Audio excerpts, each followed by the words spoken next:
Good morning student. आज हम बातें करेंगे 10वीं क्लास के अर्थशास्त्र पाठ की पहले चैप्टर की, जिसका नाम है डेवलपमेंट, विकास। सबसे पहले हम जान लें कि विकास होता क्या है। मानव की आवश्यकताओं और इच्छाओं को पूरा करने की जो प्रक्रिया है उसको विकास कहा जाता है। एक बार फिर दोहरा देता हूँ, मानव की आवश्यकताओं और इच्छाओं को पूरा करने की प्रक्रिया को विकास कहा जाता है। ये विकास है तो फिर मानव विकास क्या है? मानव विकास मनुष्य की आकांक्षाओं और उन्हें उपलब्ध जीवन यापन की सुविधाओं के स्तर को उन्नयन करने की प्रक्रिया है, यानी कि विकसित करने की, उसमें बढ़ोतरी की प्रक्रिया है। यानी कि विकास जो है वो वृद्धि से अलग है। वृद्धि में जो परिवर्तन है वो मात्रात्मक होता है, लेकिन विकास के लिए जरूरी है कि गुणवत्ता में सकारात्मक परिवर्तन हो। जैसे अगर किसी शहर की जनसंख्या 2 लाख से 5 लाख हो जाती है, या किसी भी क्षेत्र की जनसंख्या तो बढ़ जाती है, इसको हम क्या कहेंगे? वृद्धि। लेकिन जनसंख्या तो बढ़ गई, लेकिन उसके जो मूलभूत आवश्यकताएं हैं, पानी की है या दूसरी जो चीज़ें हैं, बेसिक एमिनिटीज जो हैं, उनमें कोई सुधार नहीं आता, तो हम कहेंगे कि जनसंख्या में केवल वृद्धि हुई है, विकास नहीं हुआ। क्योंकि पहले ही जैसी जो मूलभूत आवश्यकताएं थी लोगों की वैसी की वैसी पड़ी हैं।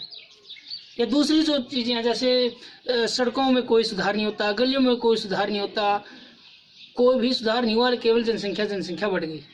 इसको हम क्या कहेंगे? वृद्धि कहेंगे, विकास नहीं कहेंगे। तो इसीलिए मनुष्य की आकांक्षाओं और उन्हें उपलब्ध जीवन यापन की जो सुविधाएं हैं उनके स्तर में उन्नयन की प्रक्रिया को ही मानव विकास कहा जाता है। यानी कि गुणवत्ता में सकारात्मक परिवर्तन मानव विकास कहा जाता है। मानव विकास के महत्वपूर्ण पक्ष कौन कौन से हैं? शिक्षा, स्वास्थ्य और संसाधनों तक पहुंच, ये 3 महत्वपूर्ण पक्ष माने जाते हैं मानव विकास के। ये प्रश्न पूछा जाता है 3 नंबर में भी कि मानव विकास के महत्वपूर्ण 3 पक्ष कौन से हैं, उनके नाम बताइए। आर्थिक विकास क्या है? फिर हमने विकास पढ़ा, मानव विकास पढ़ा। आर्थिक विकास क्या है? किसी भी देश की अर्थव्यवस्था की वास्तविक राष्ट्रीय आय में दीर्घकालीन वृद्धि को उस देश का आर्थिक विकास कहा जाता है। किसी भी देश की अर्थव्यवस्था की जो वास्तविक राष्ट्रीय आय है उसमें जब दीर्घकालीन वृद्धि होती है, शॉर्ट टर्म के लिए नहीं, लॉन्ग टर्म के लिए, तो इसको आर्थिक विकास कहा जाता है। आर्थिक विकास को मापने के सूचक कौन कौन से हैं? मुख्यतः 2 सूचक लिए जाते हैं, राष्ट्रीय आय और प्रति व्यक्ति आय।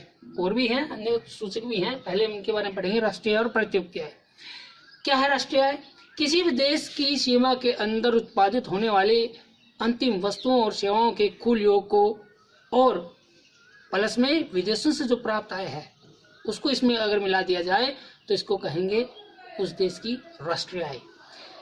कई बार प्रश्न आता है कि सकल घरेलू उत्पाद और राष्ट्रीय आय या राष्ट्रीय उत्पाद में अंतर बताइए, या क्या है ये? बच्चे इनको मिक्स करके लिख देते हैं कई बार, क्योंकि सकल घरेलू उत्पाद अलग है और राष्ट्रीय उत्पाद अलग है। सकल घरेलू उत्पाद में आएगा केवल देश की सीमा के अंदर उत्पादित अंतिम वस्तुओं के सेवाओं और उत्पादों का योग, इसको कहा जाएगा सकल घरेलू उत्पाद। जब हम इस सकल घरेलू उत्पाद में विदेशों से प्राप्त होने वाली आय भी शामिल कर देते हैं तो इसको कहा जाता है सकल राष्ट्रीय उत्पाद, यानी कि राष्ट्रीय आय। तो ये अंतर इन दोनों में याद कर लेना है। दूसरा है आर्थिक विकास का सूचक प्रति व्यक्ति आय। किसी भी देश की कुल आय को अगर वहां की कुल जनसंख्या से भाग दे दिया जाए तो हमारे पास प्रति व्यक्ति आय आ जाएगी। यानी किसी देश की कुल आय को कुल जनसंख्या से भाग देकर जो आय प्राप्त होती है उसको प्रति व्यक्ति या देश की औसत आय कहा जाता है। इसको पर कैपिटा इनकम भी बोला जाता है, प्रति व्यक्ति आय, पीसीआई। कई बार इसका पूरा नाम भी पूछ लिया जाता है, पीसीआई का पूरा नाम क्या है? पर कैपिटा इनकम, प्रति व्यक्ति आय। कैसे निकाला जाता है? सूत्र भी पूछ लिया जाता है 2 नंबर में, देश की कुल आय डिवाइडेड बाय देश की कुल जनसंख्या। कुछ अन्य सूचक भी हैं आर्थिक विकास को मापने के, जैसे शिशु मृत्यु दर है। किसी वर्ष में क्या होता है शिशु मृत्यु दर? किसी वर्ष विशेष में पैदा हुए 1000 जीवित बच्चों में से 1 वर्ष की आयु से पहले मर जाने वाले बच्चों का जो अनुपात है उसको शिशु मृत्यु दर कहा जाता है। यानी कि 1 वर्ष में 1000 के अनुपात में 1 वर्ष से पहले जो बच्चे मर जाते हैं उसको शिशु मृत्यु दर कहा जाता है। दूसरा है साक्षरता दर। अन्य सूचकों में साक्षरता दर क्या है? कुल जनसंख्या में साक्षर लोगों का अनुपात है। इसको मापा कैसे जाता है? कुल साक्षरता डिवाइडेड बाय कुल जनसंख्या, सॉरी साक्षर जनसंख्या डिवाइडेड बाय कुल जनसंख्या देश की मल्टीप्लाई 100। इसको क्योंकि साक्षरता दर है जो प्रतिशत में मापी जाती है। साक्षरता होती क्या है? साक्षरता लोगों को किसी भाषा में समझ के साथ पढ़ने लिखने की योग्यता को कहा जाता है। साधारणतः जैसे 2001 की अपनी जनगणना के अनुसार कहा गया था कि 7 वर्ष से अधिक आयु का वो बच्चा या व्यक्ति जो किसी भी साधारण भाषा में लिखे हुए शब्दों को पढ़ लिख और समझ सकता हो, उसको साक्षरता कहा जाता है, साक्षर कहा जाएगा। तीसरा है इसमें सूचकों में निवल उपस्थिति का अनुपात। 6 से 10 वर्ष की आयु के बीच स्कूल जाने वाले बच्चों की संख्या और उसी वर्ग के आयु के बच्चों के बीच का जो अनुपात है, टोटल कितनी है और स्कूल में कितनी जाती हैं, उसका जो अनुपात है उसको निवल उपस्थिति का अनुपात कहा जाता है। ये भी आर्थिक विकास को मापने का अन्य सूचक है। मानव विकास सूचकांक क्या है? HDI पूछा जाता है। पूरा नाम HDI का पूरा नाम बताइए। H से ह्यूमन, D से डेवलपमेंट और I से इंडेक्स, ह्यूमन डेवलपमेंट इंडेक्स, मानव विकास सूचकांक।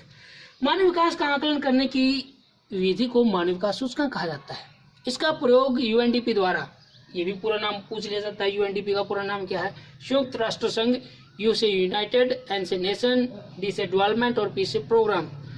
यूनाइटेड नेशन डेवलपमेंट प्रोग्राम, संयुक्त राष्ट्र विकास कार्यक्रम, संयुक्त राष्ट्र संघ नहीं, संयुक्त राष्ट्र संघ बोल गया था, संयुक्त राष्ट्र विकास कार्यक्रम UNDP, united nation development programme. इसने अपनी प्रथम रिपोर्ट मानव विकास के संबंध में जारी की थी 1990 में। तभी इसने HDI का प्रयोग किया था, ह्यूमन डेवलपमेंट इंडेक्स का प्रयोग किया था। और ये जो इंडेक्स है इसकी वैल्यू हमेशा 0 से 1 के बीच में होती है। यदि मानव विकास का पूर्ण मूल्यांकन करना असंभव है, पूर्णतः इसको मापना काफी मुश्किल है, लेकिन मानव विकास के कुछ मापदंड हैं। कैसे इनको मापा जाता है? प्रति व्यक्ति आय से किसी देश की प्रति व्यक्ति आय कितनी है, ज्यादा है तो कहा जाता है कि मानव विकास उन्नत है, उस देश का अच्छा है। प्रति व्यक्ति आय कम है तो उन देशों का मानव विकास भी कम माना जाता है। जीवन प्रत्याशा कितनी है? जीवन प्रत्याशा होता है जन्म के समय बच्चा कितनी उम्र लेगा, कितने वर्षों तक वो जीवित रहेगा, वो संभावना जीवन प्रत्याशा कहलाती है। अगर ये ज्यादा है तो देश का मानव विकास ऊंचा मिलेगा, अगर ये कम है जीवन प्रत्याशा तो मानव विकास भी कम मिलेगा। साक्षरता दर कितनी है? इसे भी मापा जाता है मानव विकास। सकल नामांकन अनुपात तीनों सत्रों में मापा जाता है। ये प्राइमरी, मिडिल और हायर में बच्चों का नामांकन, इनरोलमेंट कितनों का हुआ है, इससे भी मानव विकास सूचकांक मापा जाता है। आज के लिए हम करेंगे इतना ही। Thank you.